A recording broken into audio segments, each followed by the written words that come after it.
Avengers Infinity War Trailer 2 Breakdown. Now I'm going to go over things shot by shot of what happened in this trailer, what I think is going to happen possibly in this movie and another movie, so possible spoiler in case I'm going to be right on anything, but I'm usually wrong, so don't worry guys, you're probably on the safe side, but spoiler warning just in case. Also spoiler warning on the previous 18 MCU films that came out before this, so if you have not seen any of those, I might be spoiling some stuff that came out in those films, so please be warned. I don't want to ruin anything for you if you have not seen that, so here we go. The trailer starts with the camera spinning from upside down to normal. The shot reminded me of the shot from Black Panther when Eric Stevens, aka Killmonger, has become king of Wakanda and the camera spins around from upside down. I like the metaphor it serves to show that the world is about to be flipped upside down and that Thanos is coming to balance it out. We then hear Gamora narrating, saying, "The entire time I knew him, he only ever had one call, to wipe out half the universe. If he gets all the Infinity Stones, he can do it with the snap of his fingers." This is a reference to Thanos doing exactly that in the comic Infinity Gauntlet. We are going to repeat this later on, but that's exactly how we expect the film to end, with Thanos doing a finger snap, or at least the camera panning out, fading to black just as he's about to snap his fingers. Kind of like in Captain America, or rather in Avengers Age of Ultron, where the camera faded to black right as he was about to say Avengers Assemble.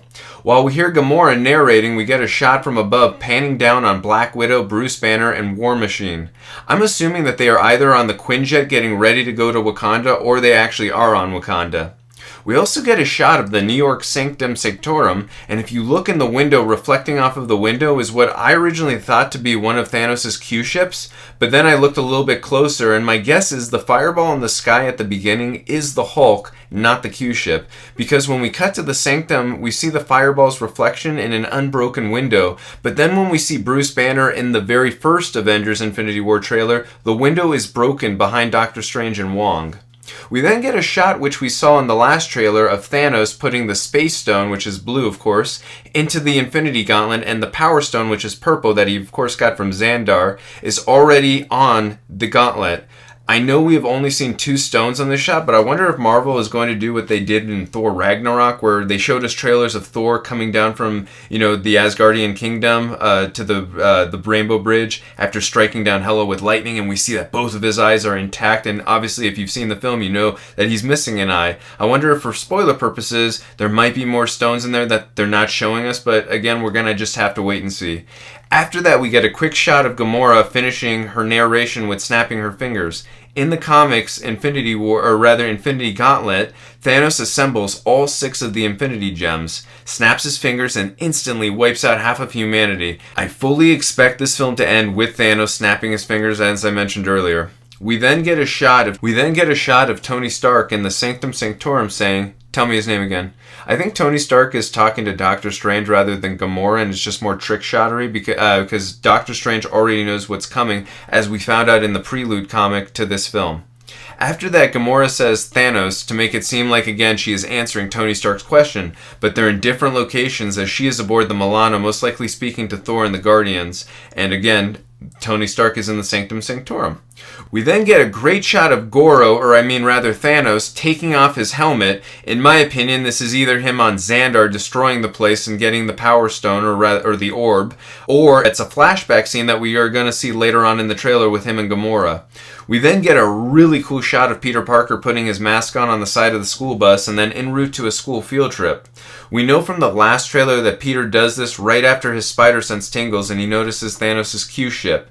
If you look closely, you will see that Peter is wearing a t-shirt that says "Lettuce, the taste of sadness." I love this shirt, and I could be wrong about this, but I wonder if this is a little bit of an Easter egg and a reference to the Tobey Maguire Spider-Man 2 film, where after Tobey Maguire's Peter Parker avoids being run over and flips over a car, he explains to the 2 kids when they asked how did he do that in order to do that, you have to eat vegetables, but I'm probably reading too much into it. Following that shot, we see Spider-Man wearing only his mask and Peter's clothes, where he's swinging under the bridge that the bus was traveling on, and he kind of skins the water in such a cool looking shot. I could be wrong, but this might be the first time in any film involving Spider-Man where he's swinging through the city with his mask on, but civilian clothes underneath that rather than his actual Spider-Man costume. But let me know in the comments if I'm wrong and that happened in one of the other previous films where he was again swinging with the mask on, but civilian clothes underneath. We then hear Tony Stark laying out his plan to Spider-Man and the Guardians saying, We got one advantage. He's coming to us. We have what Thanos wants, so that's what we use. While Tony is saying this, we get a great shot of Tony Stark going after one of Thanos' ships from sky to space, and Tony has upgraded his bleeding edge armor and put a space thruster that hooks up to his feet and blasts him into space. And again, such an amazing looking shot. I think, as I said, it's the bleeding edge armor, but I really think that this is going to be my favorite suit, or at least my favorite Mark Iron Man suit. We then get a shot of Doctor Strange with the Eye of Agamotto, aka the Time Stone. Following that, we see Scarlet Witch in Wakanda looking at Vision in a very frightened manner. Her expression tells me that Cole Obsidian and the rest of the Outriders are there or on their way for the Mind Stone that is in Vision's forehead. We also see Vision looks worried as well when he makes eye contact with Scarlet Witch. I love how from their facial expressions you can tell just how much that they care for each other. It makes you that much more invested in these characters. After that, we get a beautiful shot of Wakanda where we see the Panther statue. Following that, we see T'Challa, Okoye, and Ayo, as well as the rest of the Dora Milaje waiting for the Avengers. We see Steve Rogers, aka Nomad, Black Widow, James Rhodes, and if you notice, James Rhodes is wearing the harness because he was injured in Captain America Civil War, so now he uses that harness to help himself walk. Sam Wilson, Bruce Banner, Scarlet Witch, and Vision all exit the Quinjet to meet with King T'Challa in Wakanda. This is following the battle that we saw in the first trailer of Corvus Glaive and Proxima Midnight, where they were trying to get the Mind Stone out of Vision's forehead. So this shot and this scene tells us that they failed and that Nomad and the Avengers saved Vision and brought him to Wakanda for safekeeping. From the look on Steve Rogers' face, this could be the first time that he has seen T'Challa since the mid-credits scene in Captain America Civil War. If you notice, we do not see Bucky in this shot. I like that expression by T'Challa where it shows he truly views Steve Rogers as a friend and someone that he really trusts. We then get a shot of Shuri. She is holding a hologram of Vision in her palm using her vibranium beads because she is trying to figure out a way to extract the Mind Stone from his head at some point during the film. In the next shot, we see the Guardians exiting the Milano, and I love how the camera is being shown from a ground POV shot. It felt like almost Ant-Man was operating the camera on that shot. After that, we hear Peter Quill, or as the name you probably better know him as, Star-Lord. He responds to Tony Stark's plan of using the Infinity Stones to bait him by saying, "Let's talk about this plan of yours. I think it's good, except it sucks. So let me do the planning, and that way it might really be good." Iron Man responds with one word, "Wow." This is a callback and reference to the first Guardians of the Galaxy film where Star-Lord says to the Guardians on Yondu's ship, "I have a plan! I have part of a plan!" I love the character interactions already and the reaction Spider-Man has to this as well as Drax. I can already tell that this film obviously is going to be very serious, but it's going to do a very good job of balancing tone, styles, and humor. We then get a great shot of Falcon, War Machine, and the Wakandan forces and other Avengers head towards the massive constructs that are hitting the ground of Wakanda. In those massive constructs are the Outriders and Cole Obsidian, and the Outriders, of course, are Thanos' army.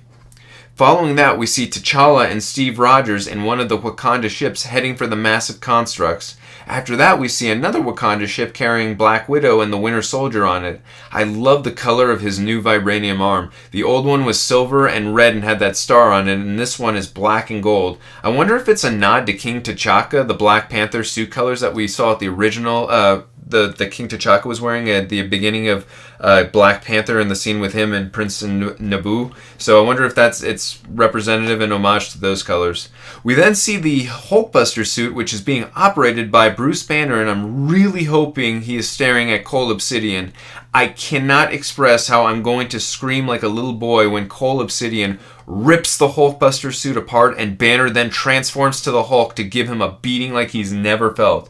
If you'll also notice in that shot that Falcon and War Machine fly by in the background behind the Hulkbuster suit. Following that shot, we see Thor wearing his red cape, and I'm going to assume the dark location that he is at is one of the 9 realms known as Nidavellir Lir, which, as I just mentioned, one of the 9 realms where the dwarves live and work, and they're the ones who made Mjolnir and the other Asgardian weapons that the Asgardians use, and we know that Thor is going to be making a new weapon that's called Stormbreaker, with Rocket and Groot's help, using the Ether, aka the Reality Stone, and I just really wish that they would have kept the Stormbreaker name to Beta Ray Bill, because that's Beta Ray Bill's hammer's name. I really wish they would have just kept it to Jarnbjorn in this film for Thor's new axe hammer, but guess you can't always get what you want. We then see Thor in full Raiden mode using his lightning again, I think to help with forging and building of Stormbreaker, and I think we also know that Groot also helps with the forging of Stormbreaker as well, as it's going to be used as a handle. After that, Groot covers his eyes because of how bright Thor's lightning is. The three of them are in the same location while Thor is forging Stormbreaker. We then get a shot of Titan, Thanos' homeworld, where one of his Q ships smashes through big constructs. Immediately after that, we see a much younger looking Thanos in what is clearly a flashback to Thanos murdering Gamora's parents and then taking her by the hand to adopt her and make her his favored daughter. I wonder if this is all going to play into the Soul Stone aspect of the story, as you might need to sacrifice the soul of someone you care for the most to obtain the Soul Stone, and we can tell from Thanos' expression of how much Gamora means to him, and also that line I just mentioned from the first Guardians of the Galaxy film, where he says that Gamora is his favorite daughter.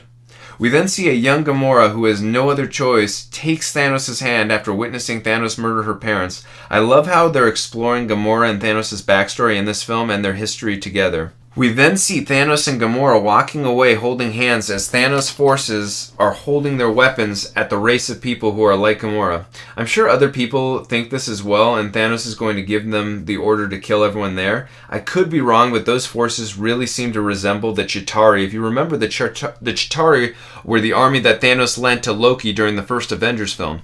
After that, we see Thanos squeeze Thor's head like a head in a vice. What's interesting about this shot is if you look at Thor scream, you would assume that he's screaming from the pain of having his head squeezed by Thanos, but I believe he's screaming in pain because he has just witnessed the death of his brother Loki. If Thor is not screaming from Loki dying, then this could be where Thanos is retrieving the ether, aka the Reality Stone, but that's highly doubtful. I think it's more leaning on Loki's death or Heimdall's death, but we'll have to wait and see. We then get what is my favorite shot in the entire trailer of Loki and the Black Order. From left to right, we have Proxima Midnight, Loki, Ebony Maw, Corvus Glaive, and Cole Obsidian, aka Black Dwarf, and my goodness, they look fantastic. I cannot wait to see a true threat level for the Avengers, where I feel the threat level is, as well as the stakes before our heroes even face off against the main villain, and also that these four characters have such incredible personalities and awesome backstories in the comics. I just can't wait to see these characters, the way they unfold on the big screen. I also love how all four of these characters, as I just mentioned, they have personalities, and hopefully in this film it has time to give, as I just said, the backstories of how Thanos found and manipulated and forced them to be his children. That spear that Proxima Midnight has, by the way, and as you can see in the shot, is as powerful as the sun, and she is exceptional at hand-to-hand combat. Think like Hela in Thor Ragnarok, how she takes out the entire Asgardian army using knives and hand-to-hand combat. Proxima Midnight could be even more dangerous and better in hand-to-hand combat than Hela, but again, we're going to have to wait and see how they portray that on screen for us. Ebony Maw is a master of persuasion and mind manipulation, which I will talk about more later in this trailer. Corvus Glaive in the comics is married to Proxima Midnight and is the leader of the Black Order. He is a master strategist. Also, that glaive sword that he's holding is very powerful. If you kill Corvus, but you do not destroy that glaive, which is his sword, he will keep returning from the dead, which I fully expect to happen in this film, where they kill Corvus and think he is dead and he comes back to life, much to the shock of the Avengers. Cole Obsidian is basically their version of the Hulk. I can't wait to see Cole Obsidian and Hulk battle it out versus each other. In my opinion, it's going to be more of an epic battle than Hulk versus Abomination in The Incredible Hulk. And that battle in Harlem was awesome, but I think this is going to top that out. You can also see the look of fear in Loki's eyes for failing Thanos from the first Avengers film. Something again tells me that Thanos is not going to be very forgiving to Loki over that.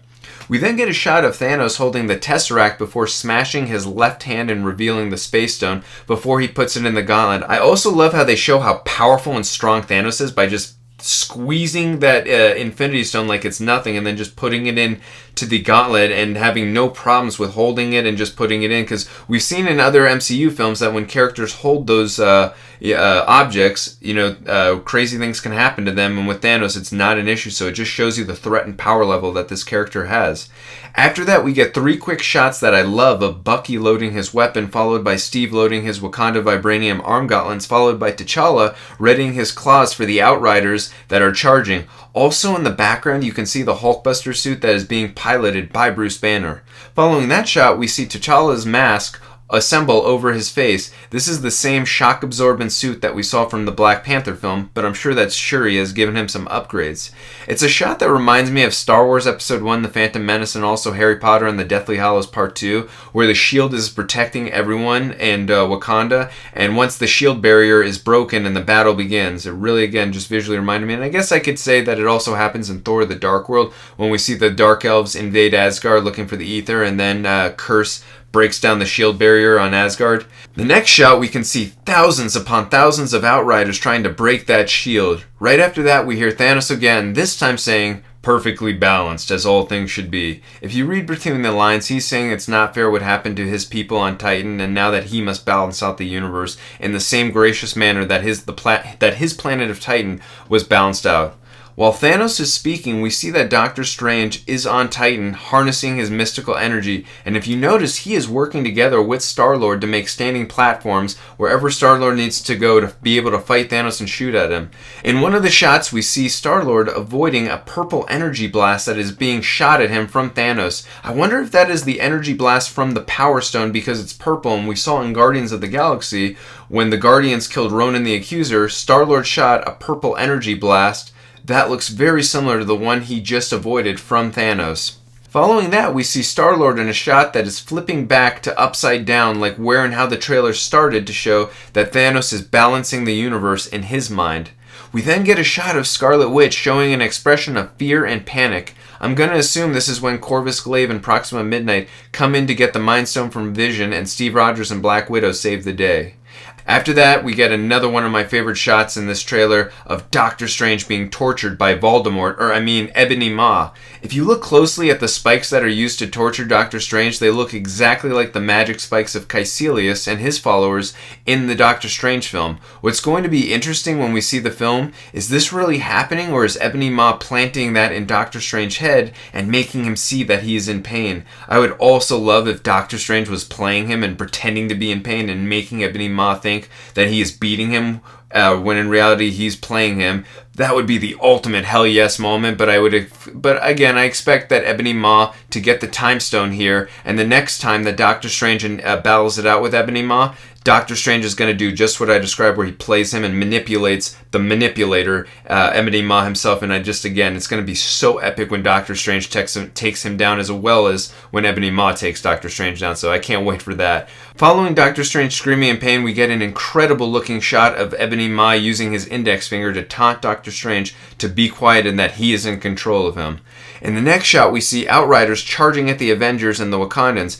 Bruce Banner in the Hulkbuster suit is firing the repulsors as the Falcon is charging the battle with the machine guns in some impressive and incredible aerial shots. The Outriders then begin to swarm and damage the Hulkbuster suit being controlled by Bruce Banner. We then get a great shot of Thanos saying to Tony Stark, "I hope they remember you." Not only is he talking about remembering Tony the person, but more important, his legacy. And obviously we've heard that in many Tony Stark MCU films and other films that involve Tony Stark. You don't kill the man, you kill his legacy. And also Tony Stark saying, "My legacy." I forgot which film, might have been Avengers Age of Ultron, but again, that theme of legacy comes up of not just killing Tony the person, but the legacy. So I like how they're really harping back on that again here. Following that, we see Tony Stark on Titan, and his bleeding edge armor has just been completely destroyed. Only slightly damaged portion of it is still on his body, or rather, on one of his arms, as he expresses fear, panic, and danger. We then get a trick shot. It shows Thanos about to make a death punch using his right hand to Tony Stark on the planet Titan, and then in the next shot we see a Thanos using his left hand with the gauntlet and we see Steve Rogers when he's trying to hit him there. So these are clearly two different shots. I know that Tony Stark is in Avengers 4, but I wonder if in that shot that they took of Thanos super punching Tony Stark, where they cut to, back to back to Steve Rogers, I wonder if Tony Stark dies in the film on that particular shot, because that's what I think is going to happen, and I fully expect him to be resurrected in the next film. As we already know, Robert Downey Jr. is in Avengers 4, as well as the other half of the universe I expect to be resurrected, as well as Tony Stark. But we'll have to wait and see. But as I mentioned, I think that is Tony Stark's death blow right there, in my opinion. I already talked about it a little bit, but we see Thanos using his left hand in the gauntlet to hit Steve Rogers, and that he is holding it off as best he can. We can see that there are 2 Infinity Stones on the gauntlet, the space, which is blue, and the purple stone, of course, is the Power Stone. This confirms 2 things for us. One, that Steve Rogers is even stronger than we could have possibly realized. To be able to hold off an Infinity Gauntlet with 2 stones in it is beyond impressive and so badass. 2, Thanos is in Wakanda for the Battle of Wakanda for Vision's Mind Stone. By the way, I love the facial expression of Steve Rogers using all his strength to hold off Thanos' attack of the gauntlet. It's truly an amazing looking shot, and I would love in the movie if Steve Rogers says to Thanos, "I can do this all day." His facial expression also reminded me a lot of when he used one arm to hold a helicopter, like a bicep curl, and the other arm he was using for support to hold off Bucky trying to escape in a helicopter. It would truly be special if the Russo brothers and Alan Silvestri, who is the music composer of this film, if they insert Henry Jackman's music, who did the music for Captain America, Winter Soldier, and Civil War, if they inserted the music that was playing in Civil War, where Steve Rogers is holding on the helicopter right at the moment where Steve Rogers holds off the Infinity Gauntlet. I've played it myself, where you infuse the music right at that moment as he catches the Infinity Gauntlet. It just really works, and it's a beautiful moment. It would be a great callback, but I doubt that's going to happen, but it would be an awesome moment. I also really love the facial expression of Thanos as well, where he's a little shocked that Steve Rogers is being able to hold on for this long. Not only that he's able to hold on, but that he's able to hold the Infinity Gauntlet. Little details like that, facial expressions, are why, in my opinion, the MCU is so special. We then get one more shot of Steve Rogers trying to hold off the gauntlet from killing him. That Captain America moment is reminiscent of the sequence in the comic Infinity Gauntlet, where Steve Rogers walks up to Thanos and lectures the Titan about how he's going to lose. I personally think from this trailer that in this movie, as I mentioned earlier, Tony Stark is going to die and Steve Rogers lives. And the reverse might happen in the next Avengers film that comes out in 2019, next year, where Tony Stark is resurrected and then Steve Rogers is going to sacrifice himself for the world to survive, and also Nebula is going to be the one who kills Thanos, and then Bucky takes over the mantle of Captain America. That's what I think is going to happen in this and the next film, but we shall see. We then get a shot revealing the title of Avengers Infinity War, and the music in the background is, of course, Alan Silvestri's theme from the first Avengers film that came out in 2012, but done in a remixed way where it's longer, slower, and a more ominous beat. We then see Peter Parker in his Iron Man spider suit without his mask introduce himself to Doctor Strange, saying, "I'm Peter, by the way." Doctor Strange then shakes his hand and says, "Doctor Strange." Peter then responds, "Oh, using your made-up names. Then I'm Spider-Man?" This is also a callback and reference to Caecilius in the scene where he says, Mr. Doctor, it's strange. Yes, maybe. Who am I to judge? Where, they're kind of getting mixed up with the Doctor Strange's name or taking it too literally. So I like that. Again, I like that callback. And also I feel that it's very organic and funny, as well as the interaction and the humor between Peter and Doctor Strange just really works in that moment. I'm also really looking forward to all the interactions of all the characters in this film. I feel like the writers, Marcus and McFeely, have a true understanding for not only the characters, but how they're supposed to interact with each other. I just love how awkward Peter comes off to Doctor Strange. The final shot of the trailer shows the camera following Spider-Man on Thanos' planet of Titan, where we see some amazing aerial shots of Spider-Man avoiding debris and falling rocks as he is swinging in some badass shots. The cinematography in this film looks amazing. I only wish we could see this film in IMAX at Universal Studios, but all 20 days of showings were sold out in less than an hour. No other film in the history of movies has ever done that in regards to IMAX. I would not be shocked if this film makes more than the first Avengers film of $1.6 billion, which I think is going to happen. Alright guys, well that's going to do it for the Trailer 2 breakdown. Were there some things I missed or that I forgot to talk about? Or there's some predictions on some things that you think I'm going to be wrong about? Or what do you guys think is going to happen based on what we saw in this trailer? And how excited are you looking forward to this film? Jason and I are going to be seeing this film a little bit early before it comes out. We will be doing a review for you after we do see that. So be on the lookout for a non-spoiler review, a spoiler talk, and also we're going to be doing Easter eggs, references, and trivia. We're also going to be doing the first Avengers film that came out in 2012, as well as an Avengers Age of Ultron review, so also be on the lookout for those. Hit the subscribe button if you want to check out those videos, and we will see you guys next time.